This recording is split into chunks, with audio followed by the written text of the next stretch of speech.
एक मुलाकात ऐसी शख्सियतों के साथ जिन्होंने दिया है अपने जीवन को एक नया मुकाम। रूबरू कराएंगे ऐसी कुछ हस्तियों के साथ एक खास शख्सियत के साथ मुलाकात।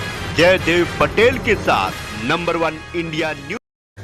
नमस्कार, मैं जयदेव पटेल और आप देख रहे हैं नंबर 1 इंडिया न्यूज। आपका एक बार फिर स्वागत है एक खास शख्सियत के साथ मुलाकात प्रोग्राम में। आज हम बात करेंगे कश्मीर की अनंतनागर और राजौरी लोकसभा की दो ऐसी सीटें हैं जहां पर कहीं न कहीं इस बार चुनाव स्थगित करने की जो बात सामने आ रही है, ये कहां तक सही है? क्योंकि इसको लेकर कहीं न कहीं महबूबा मुफ्ती का बयान सामने आया। उन्होंने कहा कि ये कहीं न कहीं महबूबा मुफ्ती को संसद तक जाने का जो एक उनका जो एक क्राइटेरिया उनका जो है उनको खत्म करने की कोशिश की जाए बीजेपी की तरफ से। इन्हीं दामों पर बात करने के लिए हमारे साथ खास मेहमान जम्मू कश्मीर के पूर्व उप मुख्यमंत्री डॉक्टर निर्मल कुमार सिंह। डॉक्टर निर्मल कुमार सिंह, आपका बहुत स्वागत आज हमारे प्रोग्राम में। बहुत बहुत धन्यवाद जी।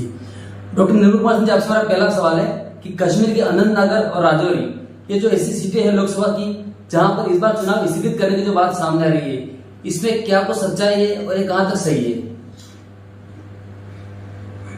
देखिए, ऐसा है कि एक तो भारतीय जनता पार्टी यहाँ से चुनाव लड़ नहीं रही है जी। जो लड़ रहे हैं वो जो है एक तो नेशनल कॉन्फ्रेंस के कैंडिडेट है, पीडीपी का कैंडिडेट है महबूबा मुफ्ती जिनकी आप बात कर रहे हो जी, और अपनी पार्टी का कैंडिडेट है। मुख्यतः ये तीन पार्टी लड़ रही जी। कांग्रेस क्योंकि नेशनल कॉन्फ्रेंस को सपोर्ट कर रही है, बेशक वो आपस में जो है वो गुपकार अलायंस या इंडिया अलायंस कहते हैं, लेकिन वो आपस में भिड़े हुए हैं। भारतीय जनता पार्टी ने यहाँ अपना कोई कैंडिडेट खड़ा नहीं किया है, इसलिए ये बात स्पष्ट कर दूंगा। दूसरी बात ये है कि ये जो इलाका है इसमें 11 सीटें कश्मीर की पड़ती हैं, साउथ कश्मीर जिसको कहते हैं, और 7 सीटें जो है राजौरी पुंछ की जो पीर पंजाल के इधर पड़ता है जी। और वहां जो है एक पीर की गली, एक बहुत बड़ा है पहाड़ है बीच में, जहां से दोनों जो 11 और 7 सीटों को जोड़ने वाला वो जो है वो बहुत बड़ा पहाड़ है। वहां से पीर की गली से उससे कनेक्टिविटी है। अभी जैसे बर्फ पड़ी, कल परसों की बर्फ पड़ी है और इसमें से बहुत सारा बंद है। अदरवाइज तो कश्मीर से जो है जम्मू से फिर राजौरी पुंछ 2 दिन लगते हैं वहां पर जाने के लिए। दूसरी बात है कि ये जो अपने शेफर्ड्स है यहाँ पर गुज्जर बकरवाल, ये गर्मी के दिन है वो कर रहे हैं, माइग्रेट कर रहे हैं, उनका प्लान हो रहा है। तो कई बातें हैं ऐसी जिनके मद्देनजर कुछ पार्टी के लोग हैं जो है उन्होंने लिख के दिया है कि इसको रीशेड्यूल किया था जी। क्योंकि यहाँ पर जो बर्फबारी हुई है, अभी कल भी बारिश हो रही थी, बर्फबारी हो रही थी, इसके कारण जो है जो नॉर्मल कंडीशंस होनी चाहिए उसके लिए चुनाव के लिए वोट डालने के लिए कि हर किसी को ये मौका मिले कि वो अपने जो है वो चुन सके, जो है नुमाइंदा चुन सके, उसके लिए वो जो है वातावरण जो सही नहीं है, वेदर कंडीशन ठीक नहीं है, इसलिए इसको रीशेड्यूल किया जाए। इस प्रकार की बात जो है कुछ लोगों ने जो है ये इलेक्शन कमीशन के सामने रखी है। इलेक्शन कमीशन इसको सारा कंसिडर करेगा और जो भी फैसला इलेक्शन कमीशन करेगा डेफिनेटली उसी के मुताबिक है। लेकिन जो है भारतीय जनता पार्टी यहाँ जो है इलेक्शन जहाँ उन्होंने कैंडिडेट हमने नहीं उतारा है, ये बिल्कुल स्पष्ट है जी। डॉक्टर निर्मल कुमार सिंह जी, महबूबा मुफ्ती का ये कहना है कि संसद से बाहर रखने की एक साजिश के तहत बीजेपी इस तरीके का शेड्यूल आगे एक्सटेंड करवा रहा है राजौरी और अनंतनागर लोकसभा सीट को लेकर के। देखिए, ये किसी को बाहर करने की बात नहीं है, लेकिन क्या कोई जीत सकता है क्या जी? वो तरीका है इलेक्शन कमीशन ने जो एक इलेक्शन का जो प्रोसेस शुरू किया है और उसमें कैंडिडेट हैं, अलग अलग कैंडिडेट हैं, वो डालेंगे। लेकिन अगर कोई पार्टी अगर कोई जाती है, कोई प्ले लेके जाती है, तो आप इस प्रकार की बात अभी इलेक्शन कमीशन ने इसको जो इसके ऊपर फैसला किया है, अगर वो फैसला करेंगे भी रीशेड्यूल करने का करेंगे या नहीं करने का करेंगे, वो सारी चीजों को जो है मद्देनजर कर देके करेंगे और उनका ये प्रेरोगेटिव है पहले से शोर डालना कि हमें बाहर करने की। जैसे आप जो है केजरीवाल जेल में बैठे हुए इस प्रकार से छूट डाल है, कांग्रेस डाल रही है, ये लोग बहाने ढूंढ रहे हैं कि कल को जब हमारी जो हार होगी उस हार का ठीकरा जो है हम इलेक्शन कमीशन के ऊपर सरकार को डालेंगे।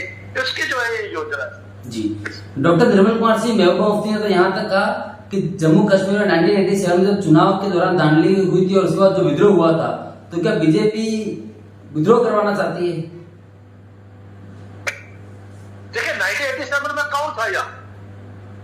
गुप्तकार इनके लाइन से सभी पार्टनर्स थे जिनके ऊपर यह आरोप लगा। भारतीय जनता पार्टी कहीं नहीं पावर में थी और यहाँ पर मुबारक को बहुत बड़ा रोल नहीं था इसी सर, ठीक है।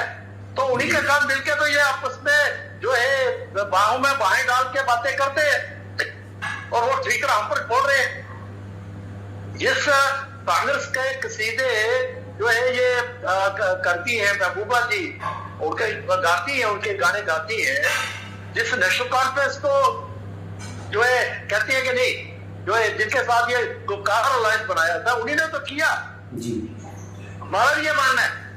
देखो भारतीय जनता पार्टी ने 77 में जब चुनाव हुआ था, इनके वाले जो मुफ्ती साहब और बाकी लोग अप्रिशिएट करते हैं कि अगर कोई बात जो फेयर इलेक्शन हुआ था 1977 में हुआ था जी, उस समय भारतीय जनता पार्टी जनता पार्टी में थी। तो इसलिए ये जो आरोप लगा रही है ये उन्हीं पर लगा रहे हैं जिनके साथ ये जो लोग इनके बगल में बैठे होते हैं, और सारी वो जो चीजें है वो आज आके भारतीय जनता पार्टी के खाते में डाल रही है। ये इनकी फ्रस्ट्रेशन है और ये फ्रस्ट्रेशन क्योंकि हार का इनको डर लग रहा होगा, इसलिए इस प्रकार की बातें कर जी। डॉक्टर निर्मल कुमार सिंह, आपसे मेरा एक आखिरी सवाल है कि चुनाव स्थगित मामले को लेकर के फारूक अब्दुल्ला ने भी एक बड़ा बयान दिया। उन्होंने तो कहीं ना कहीं यहाँ तक कह दिया कि अगर चुनाव स्थगित होते हैं तो ये कहीं ना कहीं इलेक्शन कमीशन ऑफ इंडिया पर सवाल और निशान खड़े करता है। देखिए इलेक्शन कमीशन एक ऑटोनमस बॉडी है, ऑटोनमस बॉडी है, उनकी कुछ मैंडेट है उनके पास जी। मैंडेट है कि फ्री एंड फेयर इलेक्शंस हो और हर किसी को जो है वोट डालने का उनको मौका मिले, चाहे लॉ एंड ऑर्डर को मद्देनजर रखते हुए, चाहे वेदर कंडीशन को मद्देनजर रखते हुए जी। और जो भी वो फैसला करेंगे वो सारे उस मैंडेट को जो उसका जो दायरा है उसके मद्देनजर ही करेंगे, ऐसा विश्वास इनको करना चाहिए। लेकिन बदकिस्मती ये है, चाहे वो महबूबा जी हो, चाहे वो नेशनल कॉन्फ्रेंस हो, फारूक अब्दुल्ला या उमर अब्दुल्ला हो, चाहे वो कांग्रेस है, राहुल गांधी की कांग्रेस, वो जितने भी हमारे लोकतांत्रिक जो संस्थाएं हैं, चाहे वो पार्लियामेंट है, ऑनरेबल सुप्रीम कोर्ट है, जो भारतीय जो कहना चाहिए भारत संविधान में जो इंस्टीट्यूशन है, चाहे इलेक्शन कमीशन है, चाहे यहाँ डिलिमिटेशन कमीशन था, उन पर प्रश्न चिन्ह लगाना।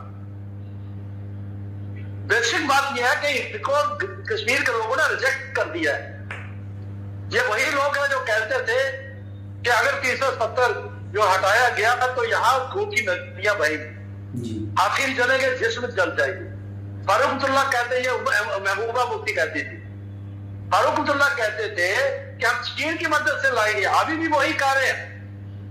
जैसे प्रधानमंत्री जी ने कल स्पष्ट कर दिया कि हम चैलेंज करते हैं, कोई भी इस प्रकार की बात करेगा तो नहीं कर सकता जी, क्योंकि भारत के जो जनता है वही जो है उनको सब सिखा देगी, जो इस इलेक्शन में भी सिखाने वाली है कांग्रेस, नेशनल और पीडीपी को। तो इसलिए ये बुखलाए हुए इनका कोई एजेंडा नहीं है। इस एजेंडे के आधार पर आज तक ये पावर में रहे, 76 साल पावर में रहे जम्मू कश्मीर में जी। तो जो है वो उनको लग रहा है तो अपने हाथ से उनको खिसक गई है, इसलिए उसको जो है किसी न किसी के सिर पर यह ठीकरा फोड़ना है और अपनी जो फ्रस्ट्रेशन को जाहिर करते हुए अपनी हार को जो है वो जो है छुपाने के लिए जहां उसका बहानेबाजी उसके लिए ढूंढ रहे जी। डॉक्टर निर्मल सिंह, आपने हमारे समय निकाला उसके लिए आपका बहुत बहुत धन्यवाद। बहुत बहुत धन्यवाद।